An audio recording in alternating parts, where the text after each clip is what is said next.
1.4. The Mysterious Gate. Lạc Trần hand, as if guided by an invisible force, slowly passed through the towering rock. A cold, ethereal sensation enveloped his fingers. There was no resistance, no pain, only a strange feeling, like touching a stream of freezing water rushing swiftly past. The ancient runes on the rock's surface glowed brighter, casting a bluish light that engulfed his entire arm.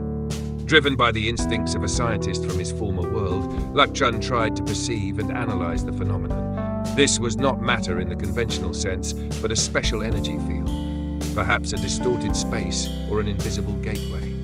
He pulled his hand back, and the glow faded. Then he extended his entire arm once more. Again, the sensation of passing through returned instantly. He realized the rock wasn't a physical wall, but an ancient seal, a barrier concealing immense power, activated only under certain mysterious conditions.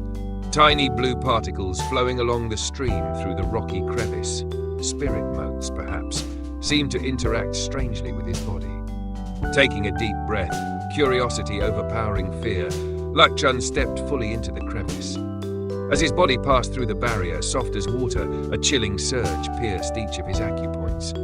The spirit motes in the secret space, thick like mist, surged through his pores and coursed through his blood vessels.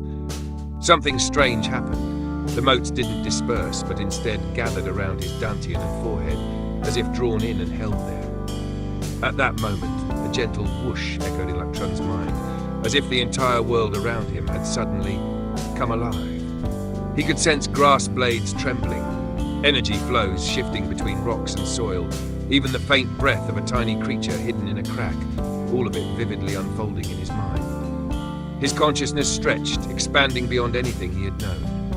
More than that, deep within his soul, a new awareness stirred, as if a part of himself was merging with the very laws of heaven and earth. A current of intuition flowed through him, not language, but a primal understanding of the world. Could this be how cultivators sense spiritual energy?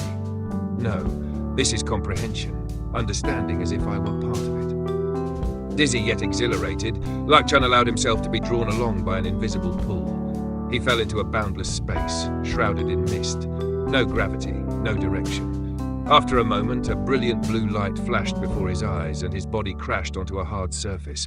When he regained his senses, he found himself in a vast cavern. Glimmering stalactites hung from the ceiling, reflecting light from countless mineral crystals embedded in the rock walls.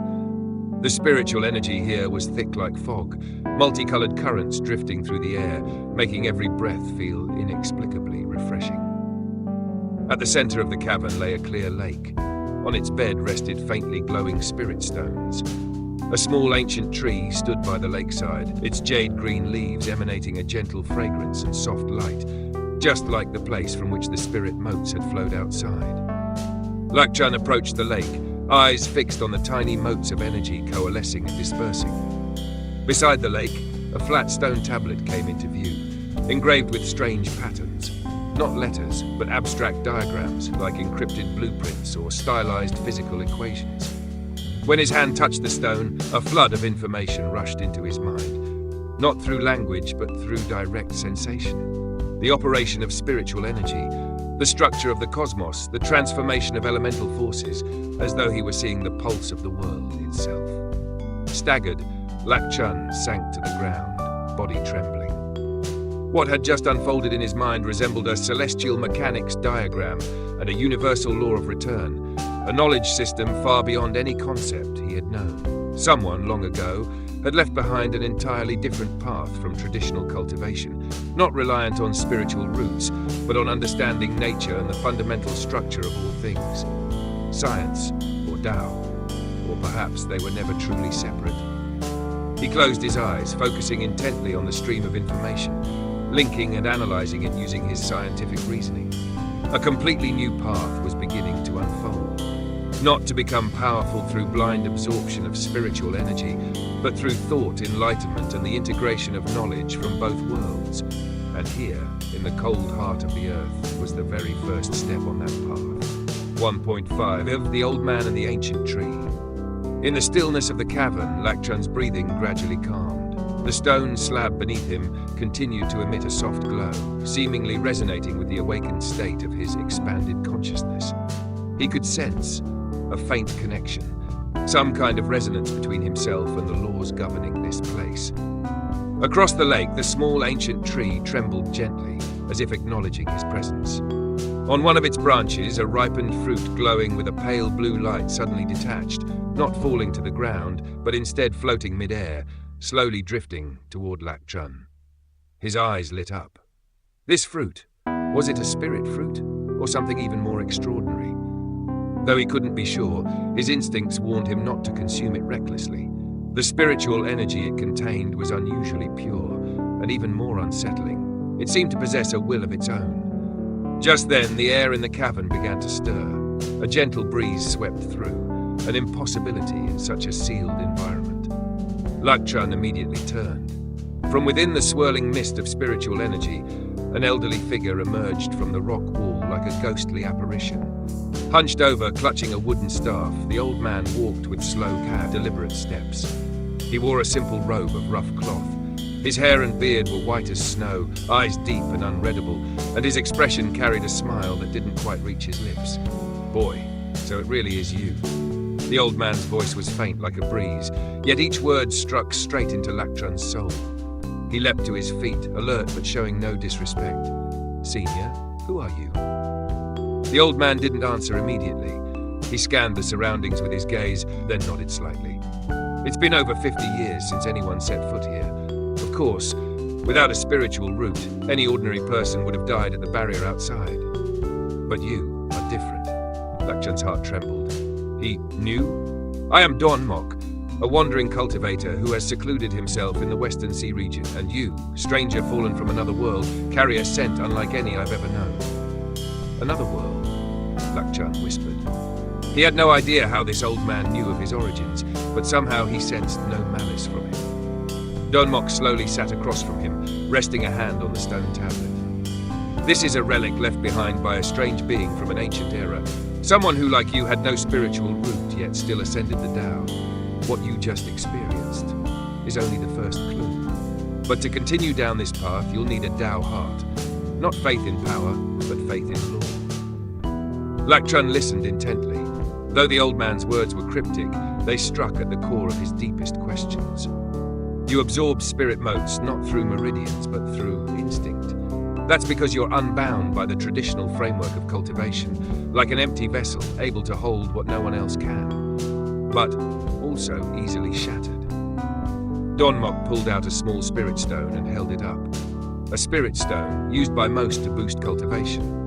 But it is, in essence, a crystallization of heaven and earth. If you're not led astray by greed, you can listen to it, sense it as if it were a language spoken by the world. Though he didn't fully grasp it, Lạc Trần felt something profound beginning to take shape within him. You can't cultivate like others, but if you want to become yourself, then this path is yours. The old man smiled faintly and nodded. "Come with me. I'll show you how to sense heaven and earth, not through techniques, not through Dantian, but through your heart and your mind. A person like you doesn't need swords, doesn't need pills. You need to understand." At the end of the chapter, Lạc Trần follows Don Mok deeper into the cavern, to an ancient stone chamber filled with inscriptions and mechanisms that control the flow of energy. Thus begins his journey of cultivating through comprehension.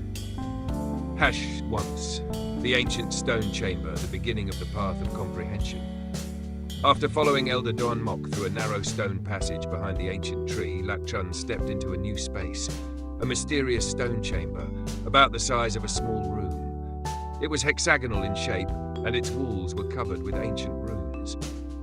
At the center stood a round stone pedestal, upon which a transparent orb floated, shimmering with a light that seemed to reflect the constellations.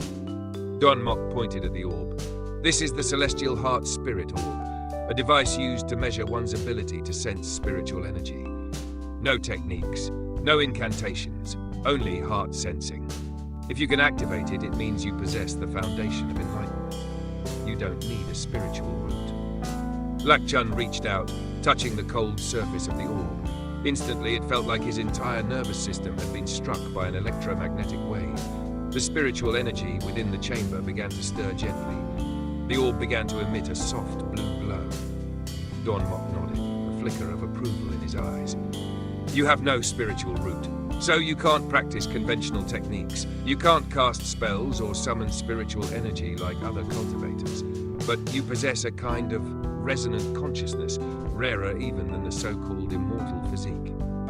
He sat cross-legged and said seriously, "These are your limitations and your foundation. You cannot practice standard cultivation techniques in the beginning. You cannot use alchemical pills like others as your body lacks stable spiritual meridians.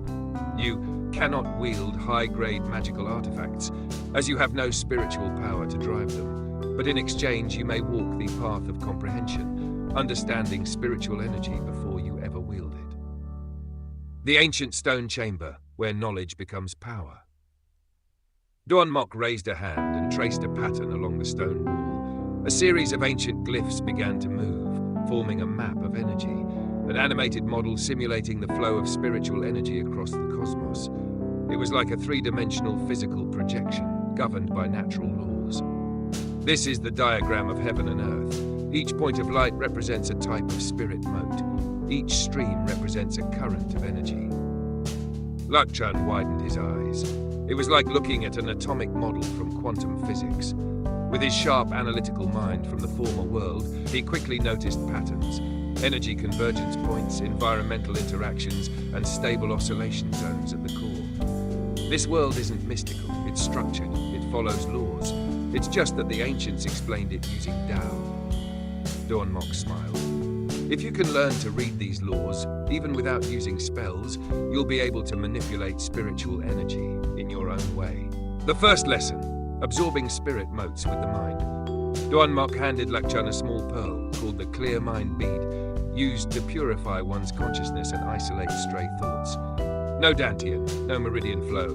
Imagine your body as an empty field. You don't absorb spiritual energy, it comes to you. Lạc Trần followed his instructions. He closed his eyes and relaxed. Gradually, the tiny spirit motes in the air began to gather around him, not in explosive flows like ordinary cultivators, but drawn gently by the stillness of his mind. For the first time, he felt that spiritual energy was listening to him. His body didn't glow. There was no energy vortex. No chant was uttered. But deep within his consciousness, an invisible thread began to form. A nascent sensory circuit, a substitute for the dantian. This is called the divine perception thread, your own unique pathway. Limitations and opportunities. When he opened his eyes, sweat soaked his back, but Lạc Trần smiled. He hadn't advanced a stage, he hadn't broken through, but he understood more about himself and the world. I can't practice spells? No, but you can communicate with spiritual energy. You can negotiate with it, trigger it in your own way. You can't summon fire, but you can make a burning flame surge at your will. You can't create lightning, but you can sense the electromagnetic field and guide it where you choose. This isn't about cultivating power, it's about understanding the universe. End of chapter 1.6. At the end of the chapter, Dawnmok gives Lạc Trần a scroll of ancient diagrams, blueprints of spiritual resonance models from primordial times. They would form the foundation of his unique path. From here, Lạc Trần embarks on the first stage of the path of enlightened cultivation, not through battle, but through learning, analysis, and a deep understanding of the relationships between spirit, matter, and intention.